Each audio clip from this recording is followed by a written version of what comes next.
किसी भी ग्रह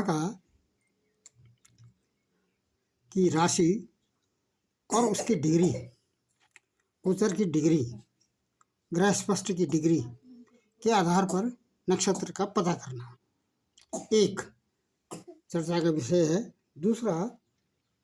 दूसरा समय के आधार पर, निर्धारित समय पर किसी भी समय का हम लग्न कैसे पता करेंगे। दो, तीसरा जो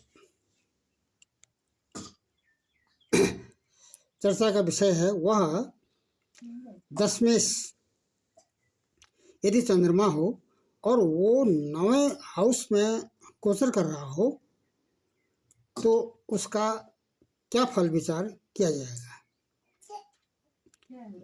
उसके बाद यदि नक्षत्र आर्द्रा आता है, जन्म का नक्षत्र आर्द्रा हो तो इससे कौन से व्यापार से, व्यवसाय से इसको जोड़ा जाएगा। इन बिंदुओं पर यदि हम विस्तार से चर्चा करें तो सबसे पहले चंद्रमा पर 9 नवंबर 2025 आज समय 7:10 प्रातः का हमें लग्न देखना है। तो क्या करेंगे, इसको देखने के लिए जैसा कि बार बार इस पर चर्चाएं भी होती रही हैं, लग्न देखने के लिए सबसे पहले ये जो दिवाकर पंचांग है, दिवाकर पंचांग का पेज नंबर ये 282 पर यदि हम आते हैं, नवंबर, ये महीना नवंबर का है, तो क्या करेंगे 9 तारीख, ये 9 का मतलब है 9 नवंबर। ये जो समय है ये घंटा मिनट में दे रखा है।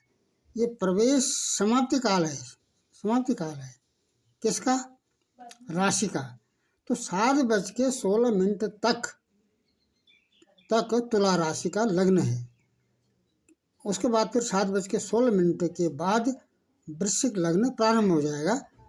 तो यहाँ पर सीधे लग्न हम निर्धारित कर लेते हैं दिवाकर पंचांग के अनुसार तुला लग्न। अब ये तुला, यहाँ पर ये तुला लग्न स्थापित करते हुए एक 12 भाव की एक टेवा पन्ना तैयार कर लेते हैं, जिसमें 7 को लग्न में स्पष्ट करेंगे, 8, 9, 10 इस तरह से शेष राशियाँ इसे स्थापित हो जाएंगी। और ग्रह भी हम इसी दिवाकर पंचांग से नोट कर लेंगे। तो जैसा कि सूर्य और इस समय 7:10 में सूर्य और शुक्र तुला राशि में गोचर कर रहे हैं। मंगल और बुध तो वृश्चिक राशि में ही गोचर कर रहे हैं, राहु कुंभ राशि में, और इसके 7वें घर आगे 11वें हाउस में सिंह राशि में केतु गोचर कर रहे हैं। और शनि तो मीन राशि में ही है और गुरु कर्क राशि में है। ये कर्क राशि गुरु की उच्च राशि है। और चंद्रमा मिथुन राशि में गोचर कर रहे हैं और 9वें हाउस में है। इस समय के अनुसार जैसा कि लग्न हर 2 घंटे बाद बदल जाता है, तो 7:10 का जो लग्न आया है उस पर चंद्रमा मिथुन राशि में गोचर कर रहे हैं। और चंद्रमा की जो डिग्री है, चंद्रमा की डिग्री 12 डिग्री 19 कला और 20 विकला है। तो इससे हम कैसे इसका पता करेंगे कि इसका डिग्री और राशि के आधार पर इसकी चंद्रमा का जो आएगा नक्षत्र, वो एक इस तरह से टेबल यदि हम बनाएं तो अश्विनी भरणी चंद्रमा गोचर कर रहे हैं, राशि है मिथुन राशि है, चंद्रमा की राशि है मिथुन। तो इस टेबल में हम देखेंगे तो मिथुन राशि बनती है यहाँ पर। ये मिथुन राशि में एक नियम बनता है 1, 3, 5, 7, अर्थात मेष वृष मिथुन कर्क 4 नंबर तक की अगर राशि हो तो उसके लिए 1, 3, 5, 7 का नियम लागू होगा। तो मिथुन राशि के लिए 5वां नक्षत्र यहाँ पर प्रारंभ होगा। अब 5वां नक्षत्र क्या बनता है, अश्विनी भरणी से अगर हम अंगुली में गिने तो अश्विनी भरणी कृतिका रोहिणी मृगशिरा आर्द्रा नक्षत्र बनता है। तो यहाँ पर हम इसलिए यहाँ पर दिया गया है आर्द्रा नक्षत्र। अब ये आर्द्रा नक्षत्र का चरण कौन सा होगा, आर्द्रा नक्षत्र के चरण को जानने के लिए जैसा कि एक नियम बनता है 4 3 2 1 का।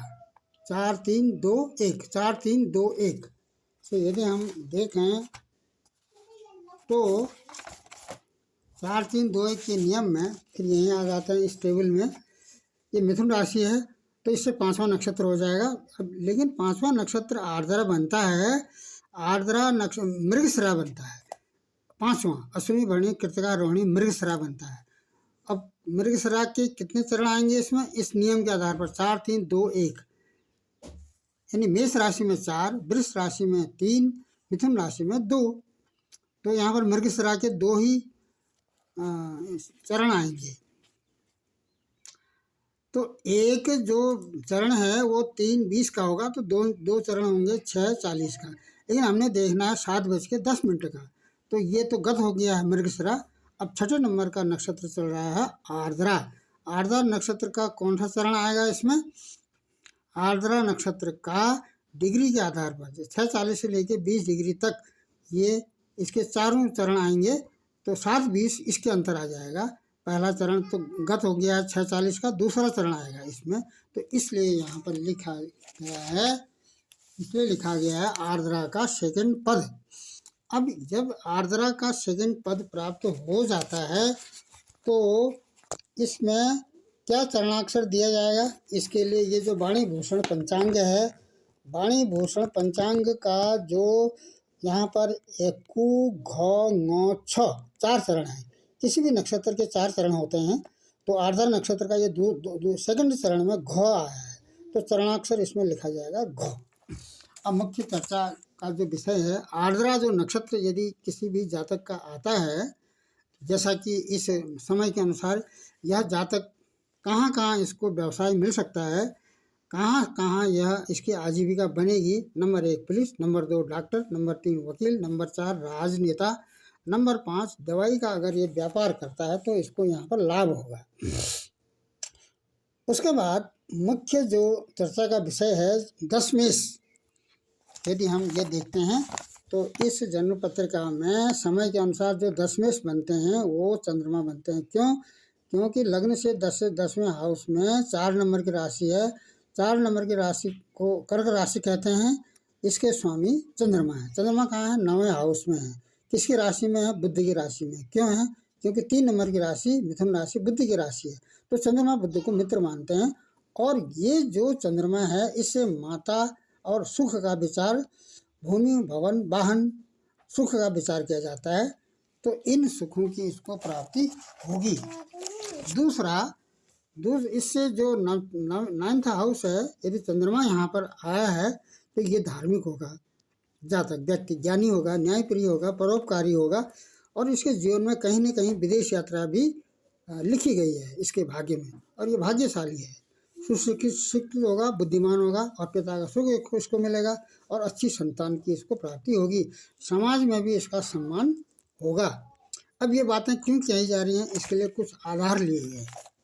ये बातें क्यों कही गई हैं कि जब दशमेश चंद्रमा 9वें हाउस में है, जैसा कि यहाँ पर दशमेश चंद्रमा बनते हैं।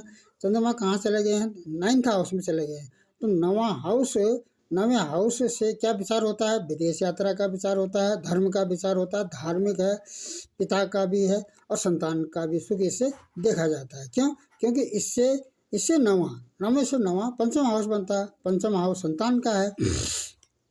एक प्रेडिक्शन ये बनता है, यदि हम इस चंद्र लग्न को बनाएं, यहाँ पर चंद्रमा गोचर में मिथुन राशि में है, इसको यदि हम लगन बनाएं तो इससे 10वां जो स्थान बनता है, 1 2 3 4 5 6 7 8 9 ये सीधे 7 आ जाए, 8 9 10, 7 8 9 10वां हाउस बनता है। यहाँ पर गुरु की राशि लिखी हुई है, और गुरु कहाँ बैठे हैं? ये 10th हाउस में बैठे हैं।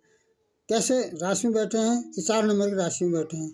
4 नंबर की राशि क्या है? गुरु की उच्च राशि है। एक तर्क इसमें ये दिया जाएगा।